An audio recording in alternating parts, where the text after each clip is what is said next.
નમસ્કાર વિદ્યાર્થી મિત્રો, ફરી એક વખત આપનું હાર્દિક સ્વાગત છે અમારી યુટ્યુબ ચેનલ મેથ્સ માસ્ટર ગુજરાતીમાં।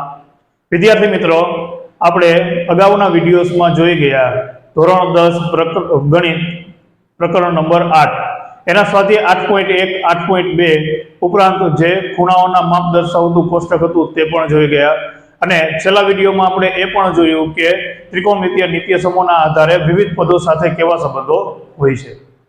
આજે આપણે અભ્યાસ કરીશું સ્વાધ્યાય 8.3 અને એના દાખલા નંબર 1 ની। તો અહીં સ્વાધ્યાય 8.3 અને દાખલા નંબર 1 ત્રિકોણમિતિય ગુણોત્તરો sin a sec a અને tan a ને cot a ના પદોમાં દર્શાવો। નિત્ય સમૂહની અંદર આપણે શીખી જ ગયા છીએ કે કોઈ પણ પદો આપેલા હોય અને બીજા અન્ય પદોમાં મેળવવા હોય તો મેળવી શકાતા હોય છે। તો અહીં આપણે sin a sec a અને tan a ને cot a ના પદોમાં મેળવવાના છે। તો શરૂ કરીએ। એમાંથી પહેલા નંબરનું જે sin a ને મારે cot a ના સંદર્ભમાં મેળવવું છે તો cot સાથે સંબંધ ધરાવતા નિત્ય સમૂહનો હું ઉપયોગ કરીશ। તો sin છે એનું વ્યસ્ત થશે cosec, cosec સાથે સીધો જ સંબંધ છે અને cosec a અને cosec a એનું મૂલ્ય થાય છે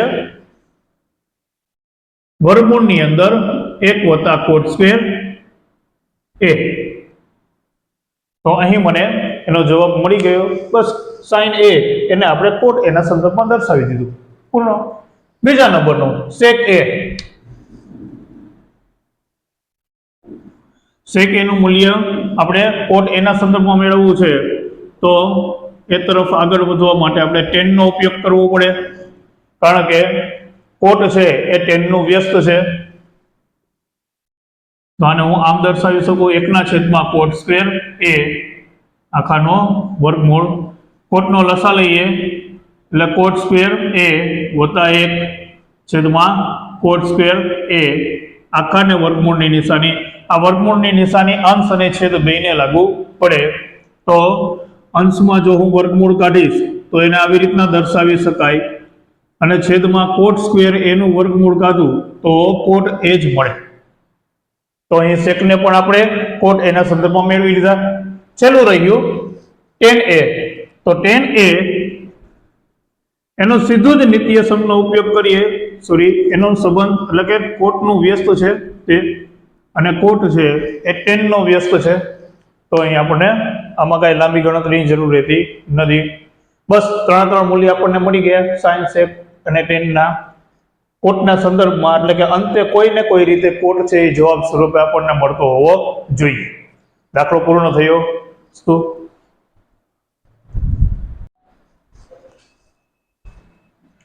દાખલા નંબર 2 આગળ વધીએ આપણે। ખૂણા a માટે બધા જ ત્રિકોણમિતિય ગુણોત્તરોને sec a ના પદોમાં લખો। ત્રિકોણમિતિય ગુણોત્તરના બધા પદો sin a, cosec a, tan a, cos a અને sec a આપેલ છે અને cot a, આ તમામે તમામને આપણે sec a ના સંદર્ભમાં લખવાના છે। તો શરૂ કરીએ આપણે sin a થી શરૂઆત કરીશું આપણે એની ઉકેલ। sin a ને મારે sec a ના સંદર્ભમાં જોઈએ છે તો sec a પદ sin a માંથી કેવી રીતના મળે એ નિત્ય સમૂહનો હું યોગ્ય રીતે ઉપયોગ કરીશ। તો sin a છે એને હું 1 - cos સ્ક્વેર a કહી શકું। આવો નિત્ય સમ આપણે પહેલું શીખેલું તો એના અંદરની અંદર સાદુરૂપ આપી આપણે જોયેલું। હવે આનું જો હું સાદુરૂપ આપું cos સ્ક્વેર a નું તો એનું વ્યસ્ત થાય છે 1/sec સ્ક્વેર a વર્ગમૂળની અંદર। sec નો લસા લઉં હું તો sec square a - 1/sec square a આખાઈનું વર્ગમૂળ। જો હું બંનેનું વર્ગમૂળ કાઢું તો sec સ્ક્વેર a - 1 અને છેદમાં sec સ્ક્વેર a આવું કંઈક મને મળે। તો અહીં sin a નું મૂલ્ય મેં sec ના સંદર્ભમાં મેળવી લીધું। સોરી, અહીંયા સ્ક્વેર આવશે નહીં કારણ કે વર્ગમૂળ કાઢીએ છીએ આપણે। બીજા નંબરનું આપણે પદ લઈએ cosec a। cosec a છે તે sin a નો વ્યસ્ત છે તો કોસેકનો વ્યસ્ત sin a થશે, બે એકબીજાના વ્યસ્ત છે. હવે sin a નું બસ આની રીતે આપણે સાદું રૂપ આપતા જઈએ એટલે આપણને cosec a નું મૂલ્ય મળી જશે. તો sin a, તો એના માટે આપણે પહેલા લખેલું હતું 1 માઇનસ cos સ્ક્વેર a વર્ગમૂળની અંદર, પછી આને આપણે ફેરવીએ sec ના સંદર્ભમાં, તો 1/sec સ્ક્વેર a વર્ગમૂળની અંદર sec સ્ક્વેર a નું આપણે લસા લઈએ તો 1 minus 1/1 sec square a minus 1 sec square a, આવી રીતના કંઈક મળે. આ બંનેને વર્ગ લાગુ પડે, વર્ગમૂળની નિશાની બંનેને લાગુ પડે, છેદનો છેદ અંશમાં જાય તો આને આવી રીતના દર્શાવી શકાય, sec સ્ક્વેર a છેદમાં વર્ગમૂળની અંદર sec સ્ક્વેર a માઇનસ 1, બંને બાજુ વર્ગમૂળ કાઢીએ તો અંશનું વર્ગમૂળ નીકળશે, છેદનું વર્ગમૂળ એને નિશાનીમાં જ દર્શાવવું પડશે. તો આ મળી ગયું મને કોસેક a નું મૂલ્ય. હવે આપણે આગળ વધીએ.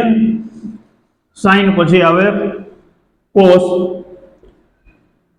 બોલવામાં સરળતા રહે એટલા માટે સાઇન પછી કોસ લઈએ છીએ. જો કે આપણે સાઇન પછી એના વ્યસ્ત કોસેક નું મૂલ્ય મેળવ્યું સેક એના પદના સંદર્ભમાં, તો કોસ છે એનો ખુદ વ્યસ્ત જ 1/sec a છે, તો અહીં કઈ લાંબી ગણતરીની જરૂર નથી, બરોબર. ત્યાર પછી tan a ની જો વાત કરવામાં આવે તો tan a છે એનું ખુદનું મૂલ્ય તમે દ્વિતીય સમની અંદર શીખી ગયા હશો, sec સ્ક્વેર a માઇનસ 1 થાય છે. અને એવી જ રીતના tan a ની cot a ની વાત કરીએ તો બસ આનો વ્યસ્ત આપણે દર્શાવી દઈએ 1/, વર્ગમૂળની અંદર sec સ્ક્વેર a માઇનસ 1. તો અહીં આપણે ખૂણા a માટે બધા જ ત્રિકોણમિતિય ગુણોત્તરો sin a, cosec a, cos a, tan a, cot a તમામને આપણે sec a ના સંદર્ભમાં દર્શાવી દીધા છે. દાખલો અહીં પૂર્ણ થયો. અસ્તુ.